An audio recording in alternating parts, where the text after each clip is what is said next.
নমস্কার বন্ধুরা, আসন্ন চাকরির পরীক্ষাগুলোতে যে সমস্ত কারেন্ট অ্যাফেয়ার্সগুলো অত্যন্ত গুরুত্বপূর্ণ, আমরা প্রত্যেক দিন একটা করে টপিক চুজ করে তার উপর ভিডিও বানাচ্ছি। তো ভিডিওগুলো বেশি করে শেয়ার করবেন, যাতে করে সমস্ত চাকরি প্রার্থীদের কাছে ভিডিওগুলো পৌঁছে যায় এবং তারা উপকৃত হয়। ভিডিওটি ভালো লাগলে লাইক, কমেন্ট, শেয়ার করতে ভুলবেন না।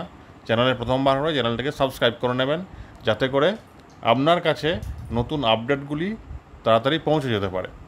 তো দেখুন, দেরি না করে শুরু করা যাক। ISRO plans second uncrewed Gaganyaan test. তো সেকেন্ড আনক্রিউড গগনযান টেস্ট এটা ইসরো প্ল্যান করছে 22/24/2024, মানে এই বছরেই। Indian space research organisation ISRO is set to achieve another milestone in its prestigious Gaganyaan mission, India's first human space flight programme. তো ইন্ডিয়ার প্রথম human space flight programme ISRO plan করছে। তো এইটা দেখুন, নিচে ছবিটাও দিয়ে দিয়েছি। এটা মোটামুটি একটা প্রজেক্ট, ইসরোর আপকামিং প্রজেক্টের মধ্যে একটা। তো গগনয়ান মিশনের টাইম লাইনটা দেখুন দিয়ে দিয়েছে, the second uncrewed test flight is planned. মানে আনক্রিউড বলতে এখানে মানে হিউম্যান ছাড়া আর কি, যে কোনো ক্রিউ থাকবে না। Second uncrewed test flight already planned. আর দুটো এখনও আনক্রিউড মিশন হবে 2025 সালের মধ্যে। 2025 সালে আরও দুটো টু মোর আনক্রিউড মিশন, মানে উইদাউট হিউম্যান, 2025 নাগাদ হতে পারে।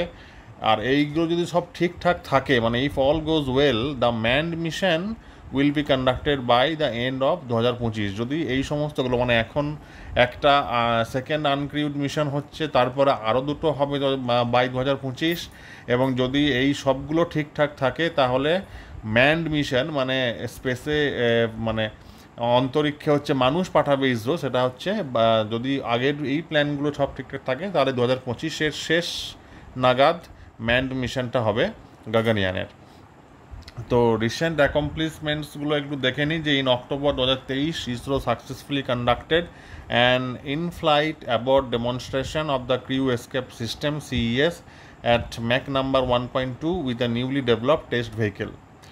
আর 2 নম্বর হচ্ছে, the objectives included flight demonstration and evaluation of test vehicle subsystems, evaluation of CES and demonstration of crew module characteristics and declarations systems at higher altitude.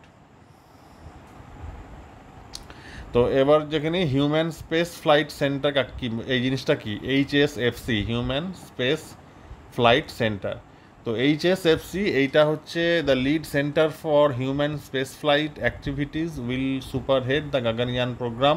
মানে Gaganyaan প্রোগ্রামকে head করছে, সুপারহেড করছে HSFC.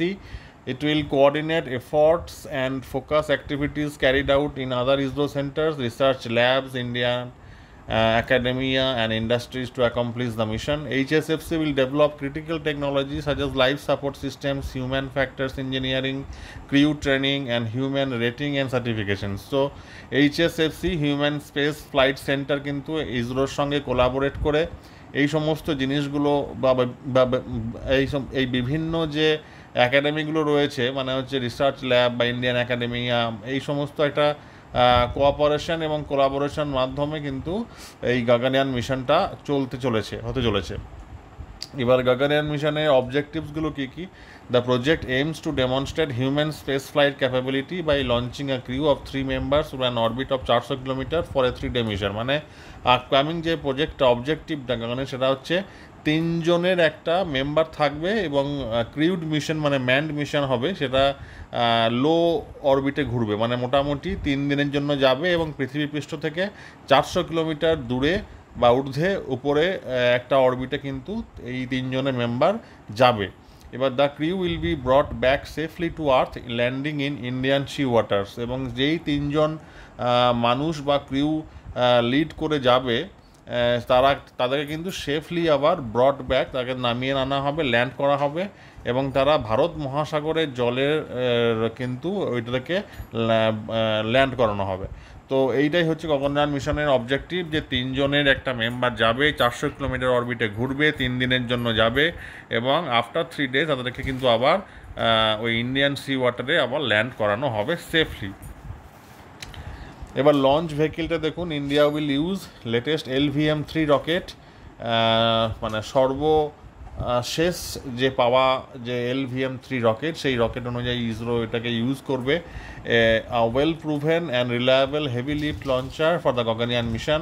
The LVM-3 will be reconfigured to meet human rating requirements and will be capable of launching the orbital module to a low Earth orbit of 400 kilometers.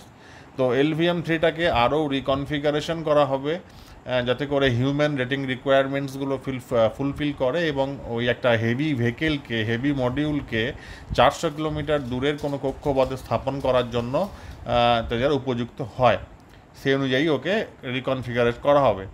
এবারে orbital মডিউলটা দেখুন। Orbital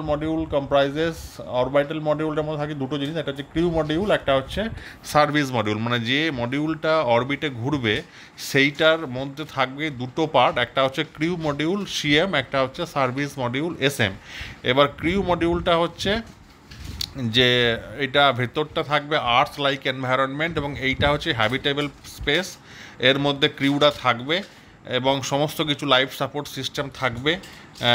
আর SMটা হচ্ছে service module, যার কাজ হচ্ছে CMকে বা crew মডিউলকে service দেওয়া, মানে যাবতীয় জ্বালানি সাপোর্ট বলুন বা অন্য কোনো পাওয়ার সাপ্লাই বলুন বা প্রোপালশন বলুন, কোনো ওই অরবিটাল মডিউলটাকে ডিক্সেলারেট করার জন্য যে নেসেসারি প্রোপালশন দরকার, পাওয়ার দরকার, সেইগুলো বলুন, সমস্ত রকম সার্ভিস বা সাপোর্ট দেবে কিন্তু SM।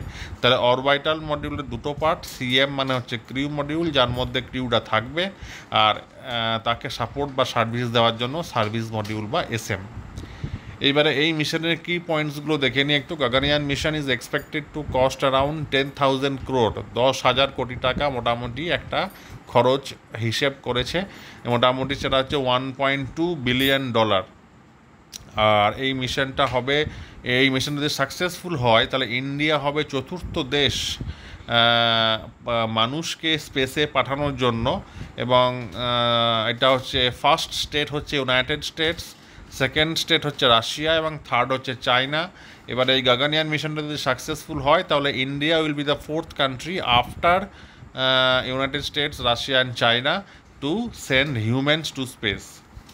আর এই ক্রিউ মডিউল যেটা থাকবে সেটা ডায়ামিটার থাকবে 3.7 মিটারের এবং 7 মিটার উচ্চতার, এবং যার ভর হবে 7 টন।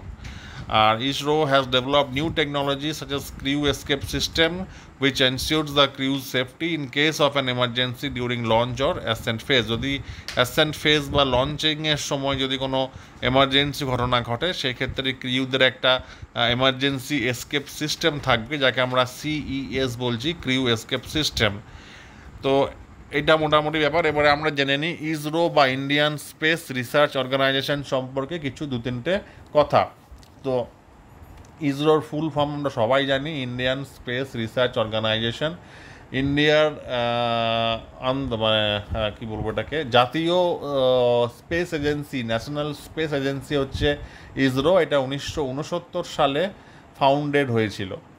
এবার আগেকার যে নোটেবল যে গুরুত্বপূর্ণ মিশনসগুলো অলরেডি ইসরো কন্ডাক্ট করেছে তার মধ্যে উল্লেখযোগ্য হলো চন্দ্রয়ান, সেটা চাঁদের যাওয়ার জন্য বা চাঁদে নামার জন্য, মঙ্গলয়ান মার্সের জন্য, এবং আদিত্য L1 যেটা সর্বশেষ হলো, সেটা হচ্ছে সূর্যের বিভিন্ন যাবতীয় তথ্য সংগ্রহ করার জন্য আদিত্য L1 ছাড়া হয়েছে।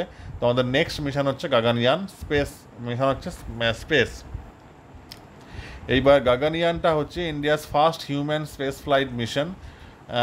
আনক্রিউড টেস্ট ফ্লাইটসগুলো হবে 2024-25 সাল নাগাদ, আর ক্রিউড মিশনটা 2025-এর শেষ দিকে হবে। Launching satellites for various applications, communications, navigation, remote sensing, আর বিভিন্ন রকমের লঞ্চ ভেহিকেলস ডেভেলপ করা, যেমন হচ্ছে PSLV, GSLV, SSLV। আর এর স্পেস সেন্টার হচ্ছে বিক্রম সারাভাই স্পেস সেন্টার। এইটা হচ্ছে মোটামুটি একটা রকেট ডেভেলপমেন্টের কি ফেসিলিটি এখানে আছে। আর বিক্রম সারাভাই হচ্ছেন এই ইসরোর ফাউন্ডার। আর the successful second uncrewed test flight will be a crucial step in realising India's ambitious Gaganyaan mission. তো আর একটা জিনিস বলে দিই যে ইসরোর বর্তমান চেয়ারম্যান হচ্ছে এস সোমনাথ। তো এই ছিল মোটামুটি আজকের ভিডিও। আশা করি ভিডিওটি ভালো লেগেছে। ভালো লাগলে অবশ্যই লাইক কমেন্ট শেয়ার করতে ভুলবেন না। আর যদি এর পরেও কিছু কোয়েশ্চেন থেকে থাকে তাহলে আপনারা কমেন্ট বক্সে কমেন্ট করতে পারবেন, কমেন্ট করে জানান, তাহলে আমি সেই বিষয়ে ভিডিও বানাবো। ভালো থাকবেন, বেশি করে শেয়ার করবেন, চ্যানেলে প্রথমবার হয় চ্যানেলটিকে সাবস্ক্রাইব করতে ভুলবেন না। ভালো থাকবেন সবাই, ধন্যবাদ।